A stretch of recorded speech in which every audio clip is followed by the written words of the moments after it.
সব অঙ্কগুলোই কোনো না কোনো চাকরির পরীক্ষায় এসেছিল। আজকে আমরা ত্রিভুজের ক্ষেত্রফল সংক্রান্ত কয়েকটা অঙ্ক করব। এই কয়েকটা অঙ্ক তোমরা যদি ভালো করে বুঝে নাও, তাহলে ত্রিভুজ থেকে অঙ্ক এলে তোমরা খুব সহজেই করে আসতে পারবে। তাহলে চলো শুরু করা যাক। 7 নম্বর, একটি ত্রিভুজের ক্ষেত্রফল 216 বর্গ সেমি এবং তার বাহুগুলির অনুপাত 3:4:5। ত্রিভুজটির পরিসীমা কত সেমি? এখানে একটু ভালো করে যদি আমরা খেয়াল করি তাহলে বুঝতে পারবো এটা একটা সমকোণী ত্রিভুজের কথা বলছে। কারণ সমকোণী ত্রিভুজের অতিভুজ স্কয়ার ইকুয়াল টু লম্ব স্কয়ার প্লাস ভূমি স্কয়ার হয় সর্বদা। এখানে সেই নীতিটা অনুসরণ করেছে। তাহলে আমরা ধরি উচ্চতা 3x, উচ্চতা 4xও ধরতে পারতাম, অসুবিধা ছিল না। আর ভূমি ধরলাম 4x, আর অতিভুজ সবসময় বড় হয় তাই 5x। তাহলে এখানে খেয়াল করে দেখো, এই অতিভুজ অর্থাৎ 5x স্কয়ার সমান লম্ব স্কয়ার প্লাস ভূমি স্কয়ার হয়। সুতরাং এটা একটা সমকোণী ত্রিভুজ। তাহলে সমকোণী ত্রিভুজের ক্ষেত্রফলের সূত্র কি? হাফ ইন্টু ভূমি ইন্টু উচ্চতা। ভূমি আছে 4x ইন্টু উচ্চতা আছে 3x, কাটাকাটি করলে 2x সমান সমান 6x স্কয়ার। এটা পেলাম। এটা কি? এটা ক্ষেত্রফল। এখানেও দেওয়া আছে ক্ষেত্রফল। তাহলে এই ক্ষেত্রফল আর ওইটাও ক্ষেত্রফল সমান 216। তাহলে এক্স স্কয়ার সমান হয় 318, 6×6 = 36, অর্থাৎ এক্স ইকুয়াল টু হয় 6। এক্স ইকুয়াল টু যদি 6 হয় তাহলে তিনটে বাহু আমরা পেয়ে যাই। এখানে 3x ধরেছিলাম, তাহলে এক্সের মান বসালে হয় 318, এখানে হয় 4×6 = 24, আর এখানে হয় 30। কি চেয়েছে? চেয়েছে ত্রিভুজটির পরিসীমা কত। পরিসীমা মানে কি? চতুর্ভুজের পরিসীমা 4টে বাহুর যোগফল, আর ত্রিভুজের পরিসীমা 3টে বাহুর যোগফল। তাহলে 3টে বাহুর যোগফল করলেই আমরা পরিসীমা পেয়ে যাচ্ছি। তাহলে 18 আর 24 যদি যোগ করি হয় 42, 42 আর 30 যোগ করলে হয় 72, 72 উত্তর। যদি আমরা ধরতে না পারতাম যেটা একটা সমকোণী ত্রিভুজ, তাহলে কি করতে পারতাম না অঙ্কটা? তাহলেও করতে পারতাম। কিভাবে করতে পারতাম? যে কোনো ত্রিভুজের ক্ষেত্রফলের সূত্র হলো s into s minus a into s minus b into s minus c। এখানে s হলো পরিসীমার অর্ধেক, অর্থাৎ 3টে বাহুর যোগফলের অর্ধেক। সেই ত্রিভুজটা যদি কি ছিল? 3x, 5x আর 4x, তাহলে 3টে বাহু যোগ করলে 12x হয়। 12x এর অর্ধেক করলে হয় 6x, অর্থাৎ s এর মান 6x। তারপরে a b c হলো বিভিন্ন বাহু। এবার যার যার মান তার তার জায়গায় বসিয়ে দাও, দেখবে x ইকুয়াল টু 6 আসবে। তারপর আগের মতো করবে, অঙ্কটা হয়ে যাবে। পরবর্তী অঙ্ক 8 নাম্বার, একটি সমকোণী ত্রিভুজের ভূমি এবং উচ্চতা যথাক্রমে 12 সেমি, ভূমি 12 সেমি, উচ্চতা 5 সেমি। এবার অতিভুজ থেকে বিপরীত শীর্ষবিন্দু লম্ব দূরত্ব কত? এই অতিভুজ থেকে বিপরীত শীর্ষবিন্দুর লম্ব দূরত্ব কত, অর্থাৎ এটা চেয়েছে। তাহলে আমরা প্রথমে অতিভুজটা বের করি, সম্পূর্ণ ত্রিভুজটার। অতিভুজটাকে যদি এক্স হিসেবে কল্পনা করি, তাহলে এক্স স্কয়ার ইকুয়াল টু লম্ব স্কয়ার, লম্ব 5, 5-এর স্কয়ার 25, প্লাস ভূমি স্কয়ার 12-12 144। তাহলে X square equal to 169, X equal to 13-13 169কে রুট করলে 13 হয়। তাহলে অতিভুজ পেয়ে গেলাম আমরা 13 সেমি। এবার সমগ্র ত্রিভুজটাকে আমরা দুইভাবে ক্ষেত্রফল বের করতে পারি। একবার 12 সেমিকে ভূমি ধরে, একবার 13 সেমিকে ভূমি ধরে। 12 সেমিকে ভূমি ধরে কি হয়? হাফ ইন্টু ভূমি ইন্টু উচ্চতা ক্ষেত্রফল। হাফ ইন্টু ভূমি আছে 12 ইন্টু উচ্চতা আছে 5। তাহলে এটা একটা ক্ষেত্রফল পেলাম। কত এর মান হয়? 6 × 2 = 12, 5×6 = 30 বর্গ সেমি ক্ষেত্রফল পেয়ে গেলাম 12 ভূমি ধরে। এবার 13 ভূমি ধরে কতটা ক্ষেত্রফল পাই দেখি। এই একটা ক্ষেত্রফল পেয়ে গেলাম, এটা মাথায় রাখতে হবে। এবার 13 সেমি যদি ভূমি ধরি তাহলে কি হয়? হাফ ইন্টু ভূমি 13 ইন্টু উচ্চতা হলো এক্স। এই যে এটাকে এক্স ধরলাম, এবার এক্স। এটাও একটা ক্ষেত্রফল। কত হয়? 13x/2। এটা একটা ক্ষেত্রফল পেলাম, আর এটা একটা ক্ষেত্রফল পেলাম। তাহলে প্রশ্ন অনুযায়ী দুটো সমান। 13x/2 = 30। এবার আমরা যদি এক্স এর মান বের করি, এখানে 1 আছে, 13x ইকুয়াল টু 30 আর 2 গুণ করলে 60 হয়। তাহলে x ইকুয়াল টু 60/13, 13 দিয়ে 60কে ভাগ দিলে 4 13 52, থাকলো 8। তাহলে 4 15 8-এর 13। কত নম্বর অপশন আছে? বি নম্বর অপশন আছে। আমরা পরবর্তী অঙ্কতে চলে যাই। একটি সমকোণী ত্রিভুজের ভূমি 12 সেমি এবং অতিভুজ 13 সেমি হলে ত্রিভুজটির ক্ষেত্রফল কত? তাহলে ওরকম একটা ত্রিভুজ যদি আমরা আঁকি, এই টাইপের হবে। ভূমি 12, অতিভুজ 13, এবার লম্ব কত সেটা বের করতে হবে। তাহলে অতিভুজ স্কোয়ার ইকুয়াল টু লম্ব স্কোয়ার প্লাস ভূমি স্কোয়ার, অর্থাৎ 169 equal to x square plus 144। X square equal to 4 আছে কত হলে 9 হবে, 5 হলে 4 আছে কত হলে 6 হবে, 2 25। এক্স স্কোয়ার ইকুয়াল টু 25, তাহলে এক্স ইকুয়াল টু 5, অর্থাৎ উচ্চতা হলো 5। এবার তো আমরা ক্ষেত্রফল বের করতে পারবো। হাফ ইন্টু ভূমি ইন্টু উচ্চতা। লম্ব ছিল না, লম্বটা আমরা বের করে নিলাম। এবার হাফ ইন্টু ভূমি ইন্টু উচ্চতা দিয়ে ক্ষেত্রফল বের করব। হাফ ভূমি কত আছে 12 ইন্টু উচ্চতা হলো 5, 6 দুগুণি 12, 5 6 30 স্কোয়ার সেমি। বি নম্বর অপশন।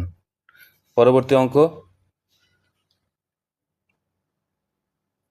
10 নম্বর। 3 সেমি, 4 সেমি এবং 5 সেমি দৈর্ঘ্য বিশিষ্ট কোনো ত্রিভুজের ক্ষেত্রফল হবে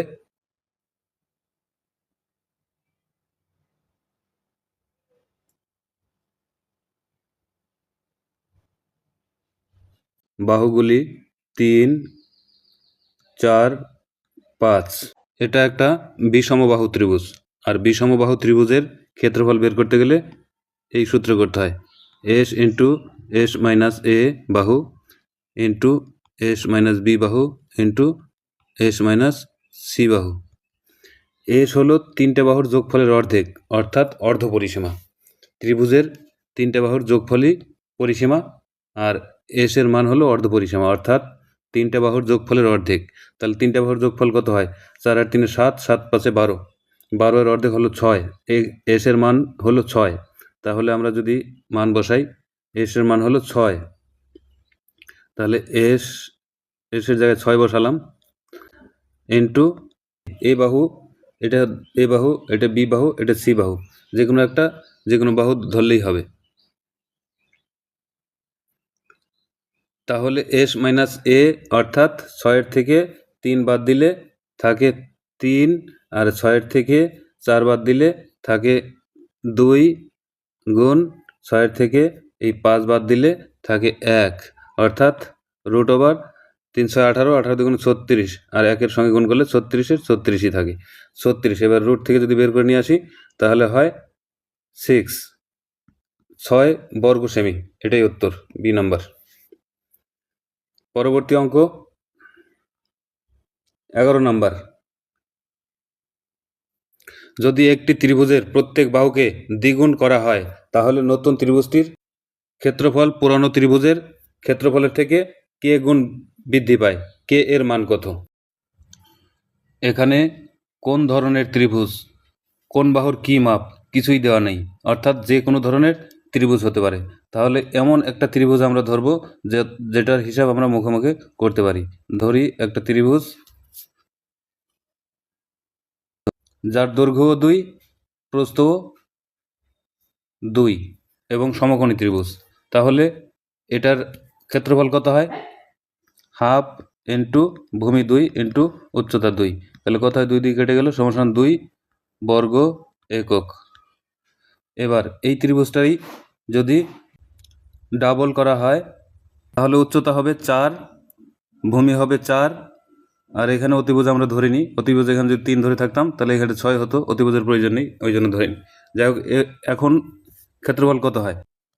হাফ ইন্টু ভূমি 4 ইন্টু উচ্চতাও 4, কত হয়? 2 দুগুণি 4, 4 দুগুণি 8। তাহলে আগে ছিল 2 বর্গ একক, এখন হলো 8 বর্গ একক। তাহলে কয় গুণ বাড়লো? 4 দুগুণি 8, 4 গুণ বৃদ্ধি পেল, আগে 2 ছিল, তারপরে হলো 4 গুণ অর্থাৎ 6 হলো, কে এর মান হবে 6। যেহেতু প্রশ্নে বলা আছে কে গুণ বৃদ্ধি পায়, তাই কে এর মান 6 বা 3 গুণ, 3 গুণ, এটাই উত্তর, 3 গুণ। পরবর্তী অঙ্ক 12 নম্বর। একটি সমবাহু ত্রিভুজের উচ্চতা √6 হলে ত্রিভুজের ক্ষেত্রফল কত? এটা সূত্রটা মনে রাখার বিষয়। সূত্রটা মনে থাকলে 1 সেকেন্ডের মধ্যে হয়ে যাবে। সমবাহু ত্রিভুজের উচ্চতা দেওয়া থাকলে ক্ষেত্রফল √3/3 ইন্টু h স্কোয়ার। h মানে হলো উচ্চতা, হাইট। তাহলে √3/3 ইন্টু √6 স্কোয়ার করলে 6 হয়, 3 দুগুণি 6 অর্থাৎ 2√3, এই নম্বর অপশন। পরবর্তী অঙ্ক 13 নম্বর। 6 সেমি বাহু বিশিষ্ট একটি বর্গক্ষেত্র এবং 6 সেমি বাহু বিশিষ্ট একটি সমবাহু ত্রিভুজের ক্ষেত্রফলের অনুপাত কত? বর্গক্ষেত্রের ক্ষেত্রফল হয় বাহু স্কয়ার, অর্থাৎ 6 6 36 অনুপাত, আর 6 সেমি বাহু বিশিষ্ট একটি সমবাহু ত্রিভুজের ক্ষেত্রফলের সূত্র হলো √3/4 ইন্টু বাহু স্কয়ার অর্থাৎ 36। এবার দুটোর অনুপাত করলে কি হয়? 36:4 নং 36, 9√3। এবার 9 দিয়ে কাটলে 4 নং 36:√3, এটি উত্তর, 4 নম্বর, ডি নম্বর অপশন। পরবর্তী অঙ্ক 14 নম্বর। একটি ত্রিভুজের 3টি বাহুর অনুপাত 1/2:1/3:1/4। যদি ত্রিভুজটির পরিসীমা 52 সেমি হয় তবে ক্ষুদ্রতম বাহুর দৈর্ঘ্য কত? এখানে আগে ভগ্নাংশ থেকে স্বাভাবিক সংখ্যায় অনুপাতগুলো নিয়ে আসি। 1/2:1/3:1/4, তাহলে 2, 3 আর 4 এর লসাগু 12, 12 দিয়ে সব কটাকে গুণ করলে 6 দুগুণি 12, 6, 3 দিয়ে কাটলে 3 4 12, 4, 4 দিয়ে কাটলে 3 4 12, 3। এবার ত্রিভুজের পরিসীমা মানে কি? পরিসীমা মানে 3টে বাহুর যোগফল। ধরি প্রথম বাহু 6x, পরের বাহু 4x, তারপরের বাহু 3x, অর্থাৎ 6x R 4x 10x 13x, 13x equal to 52, তাহলে x ইকুয়াল টু 4। x এর মান যদি 4 হয় তাহলে ক্ষুদ্রতম বাহু কোনটা? ক্ষুদ্রতম বাহু হলো 3x, তাহলে x এর বদলে 4 বসাই দিলে 3 4 12, অর্থাৎ ডি নম্বর অপশন, 12 সেমি। ক্ষুদ্রতম বাহুর দৈর্ঘ্য হলো 12 সেমি। আমরা সূত্রগুলো একবার দেখে নিই সব অঙ্কর। তাহলে ত্রিভুজের ক্ষেত্রফল বের করতে গেলে সচরাচর যে সমস্ত সূত্রগুলো ব্যবহার হয় সেই সমস্ত সূত্রগুলো এখানে দেওয়া হলো। আর আমাদের এই অঙ্কের আসর যদি কারো বিন্দুমাত্র ভালো লাগে তাহলে সাবস্ক্রাইব করে দিয়ে চ্যানেলটি আমাদের সঙ্গে থাকার অনুরোধ রইল। আমরা মূলত পিছিয়ে পড়া ছাত্রছাত্রীদের জন্য অঙ্ক করছি। ধন্যবাদ সবাইকে, শুভেচ্ছা সবার জন্য।